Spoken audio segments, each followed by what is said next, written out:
Hey there, everybody. This is Kim Sutton, and today I welcome you to another session of Next Level Mondays. We're going to be talking about be better or be better. Blah, blah, blah, blah. There we go for the blooper reel. Be better or be bitter. 5 ways to survive a rough season with sanity. I know that as of the date of this recording, we are going through a global pandemic. But this video is relevant to any season in our life when we may be going through turbulent times. If this is your first time meeting me, oh, I forgot to turn that off. I'll be right back.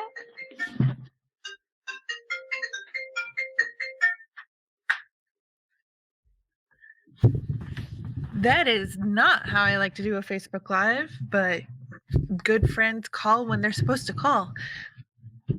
Uh, if this is your first time meeting me, I just want you to know that my entrepreneurial journey has definitely not been the easiest one. My whole existence for the last 10 years has not been easy. For example, my husband and I in 2012 decided that we wanted to start our own family. We each already had 2 kids and we wanted to add another to the mix.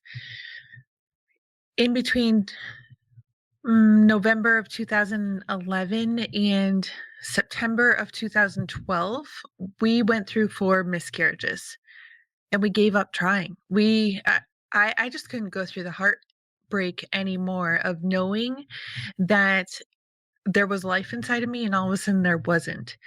I didn't want that stress. And in September of 2012, I started my business. We needed a way to make additional money, and I started. So I was a virtual assistant to start. Let me just tell you though, I undervalued my expertise. I undervalued what I knew, what I know, and I charged way too little for the services that I offered. I also was very unclear about what I did and who I did it for. So there was a lot of learning that needed to happen in those first 5 years. So that would take you up to 2017. By July of 2016, I was only sleeping 2 to 3 hours a night. I was working 20 to 22 hours a day because I was saying yes to everybody and everything except for myself. In the meantime, my husband and I were blessed. We got pregnant not just once, but twice unexpectedly. And out of those 2 pregnancies came a daughter and then twins just 16 months later.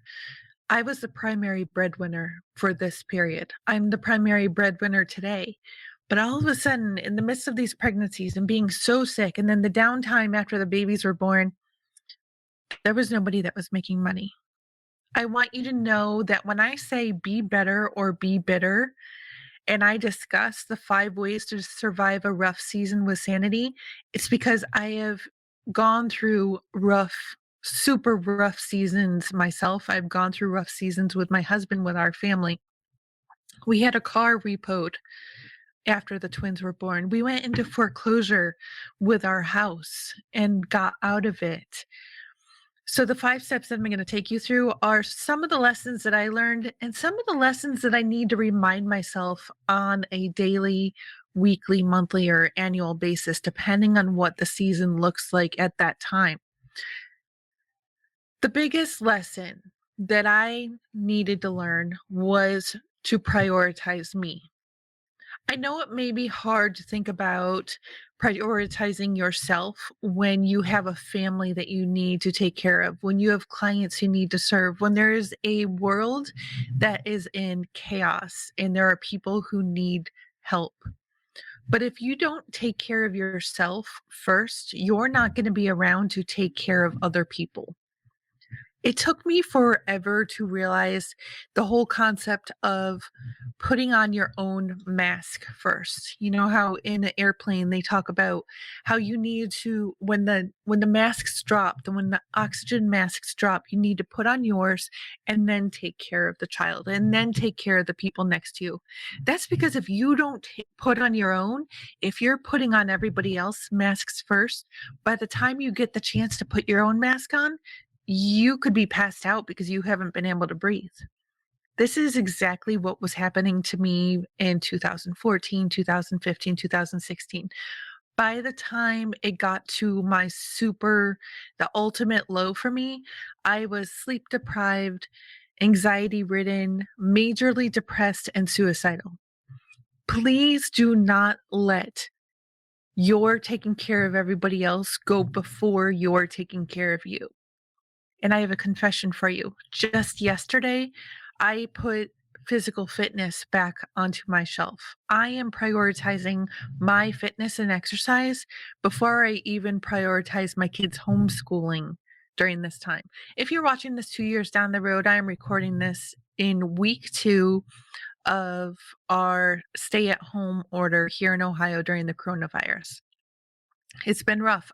We are not homeschoolers. We look forward to shoving our kids out the door and to school every day. So, finding that balance where we can get the kindergartner to do her work, get my older two boys, because my husband and I both had two kids from previous relationships, getting my older two teenagers to do their schoolwork. By the way, one of my teenagers decided to stay up all night last night. That is not okay. This is not summer vacation, but I need to prioritize me before I prioritize him. I went to sleep last night. I got up this morning. I smelled coffee. Why is there fresh coffee in the coffee maker? And it wasn't until 2 hours later, because he was being really quiet downstairs on his computer, that I realized, oh my gosh, he never went to sleep. He made coffee to keep himself up. But hey, I know what I got to do for me. He's going to sleep now. He knows he has to do his homework later. So prioritize you. That is way number one, to be better instead of bitter. Way number two is clear the clutter. I was sitting out here at my desk yesterday, and actually, even on Saturday, so 2 days ago, I was in bed with my laptop and I was looking for stuff and I was having trouble finding it. Full transparency, I have a product that I set up. I recorded the videos months ago, never edited them, never got them onto the site, haven't launched it yet. But I decided on Saturday, hey, I'd really like to get this going. So I went into my computer on Saturday and I couldn't find them. I knew they were there, but there was so much stuff, so much clutter in my iCloud that I couldn't find it. Now, I'm not proud of this because this is definitely not, in my opinion, the best way to spend my time. But I spent Saturday organizing my whole computer. My iCloud is clean. My downloads folder is empty. My desktop is empty. My documents are empty and everything is filed. Going into my computer this morning was, well, I mean, even my inbox has been cleaned out. Is it inbox zero? Nope, but I'm okay with that. The clutter is gone. Coming out to my computer yesterday, coming out to my desk, I needed to record a training for a virtual summit I'm on. And I looked around my office, and again, it was the same type of case. There was clutter. I mean, my kids, the younger ones, bring toys out here. The animals do all types of crazy stuff. And I don't mean disgusting, I just mean they jump from the desks to the floor to the desk again, and papers go flying. I needed to clean up the clutter so that my mind could be clear and focused on the task at hand. When you're going through that rough season, clear out the clutter. Clean out the trash that you don't need. Clean out all those extra objects and get them out of your brain space.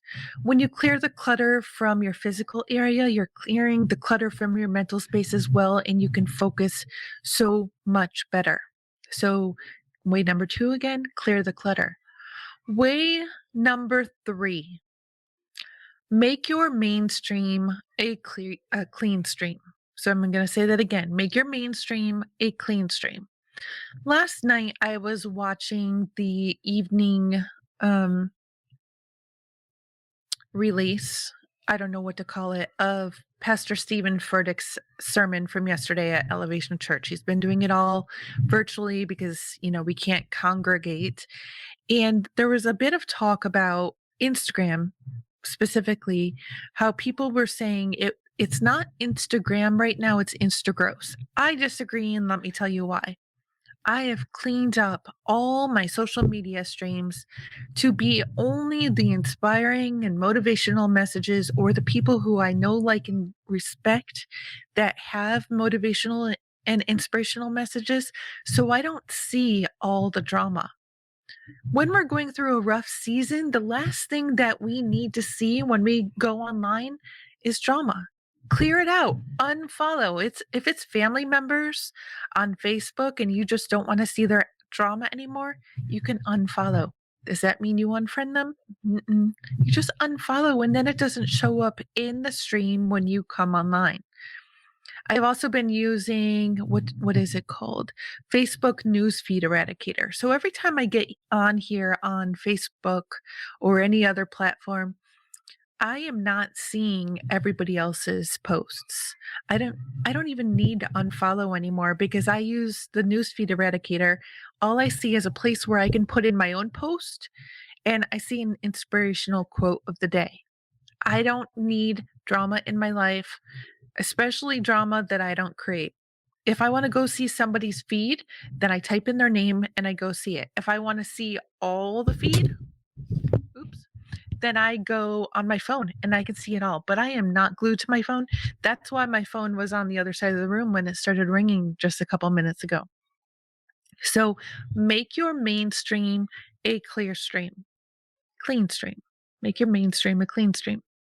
By the way, positive productivity is not about perfection, but it doesn't need to be painful either. Don't worry about bloopers. Do not worry about typos. Everybody has them. Nobody's perfect. Focus on being perfectly imperfect or imperfectly perfect, depending on which way you want to say it. I don't worry about bloopers. I don't worry about the phone ringing in the middle of podcasts or live streams. Life is life. Everybody has one. Way number 4 that you can be better or be better instead of bitter when you're going through a rough season is focus on what you can do right now. You don't need to be focusing on anything that you can't do. If you're in a financial hardship, then don't. Yes, I understand that the creditors might be calling time and time and time again. I've been there. Mute the phone, disconnect the phone for all I care. Um, just tell them, answer it, hang up. Is this the most responsible thing to do? No, but we don't need to be getting stressed out by what we can't do right now when we can be focusing on what we can do right now. That's it. Don't get stressed out about it. That used to actually drive my ex-husband crazy because I would focus on what I could do today. I From 2005 to 2010, I built a very unsuccessful business. Yes, I built a unsuccessful business. By the time I shut the doors in 2010, I was earning a quarter a day. It was an e-commerce shop. I made every single last mistake you possibly could, including building up $100,000 in credit card debt, thinking that the bigger the inventory I had, the more I could sell. No, the bigger the inventory I have, the bigger my credit card bills are going to be. And I couldn't pay them. So they started calling. If I could do it again, I don't know that I would make different choices, to be completely honest, because so much of what I learned then has taught what I n- uh, know now and has influenced the way that I work. For example, I haven't built my business with credit cards. It's been amazing. Has it been tough at times? Yes, but it's definitely been a lot easier. But one of the biggest things that I learned back then was focus on what I can do right now. Don't worry about everything else. And to follow that up, way number 5 is keep moving forward. You're not going to make your life better if you stay in bed with the covers over your head all day. You're not going to be serving the people who need you and the people who could pay you, or you're not going to be helping your health or your mental health if you stay in bed and hide from your problems all day. What you need to do is get up, get dressed, maybe take a shower first so you don't stink, and keep moving forward. Get some exercise if it makes you feel better. Have your coffee, have something to eat, and look at what you can do today. Ways 4 and 5, focusing on what you can do and keeping moving forward, these two work hand in hand. We're not going to be better if we don't keep moving. We're not going to be better if we keep on focusing on what we can't do. So focus on what you can do and keep moving forward, taking action on those items. Today, I would love to invite you to join the Positive Productivity private Facebook group where I am keeping my group members accountable and taking action every day. As I said, it's so important that we keep moving forward.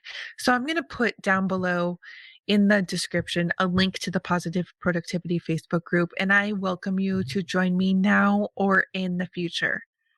I would love to hear your ahas. I would love to know which one of these points is hardest for you and which one you're going to be taking actions on. So make sure to leave a comment telling me which one of these ways is going to be implemented in your life right away, or which one is serving you the most right now. And if you haven't already, make sure to like the page or subscribe to the page and turn on notifications so that you know when a video releases or when I go live in the future. This is Cam Sutton, host of the Positive Productivity Podcast and a marketing and business automation mentor for business and life coaches. And I thank you for being with me today. I know times are tough. They may be tough for you right now, even beyond what is going on with the global pandemic, but I encourage you to be better instead of bitter. I'll be back in a couple days with Work Harder, not no, let me try that again. I'll be back in a couple days with my Work Smarter, Not Harder Wednesday. But until then, go forth and make it a positive and productive day.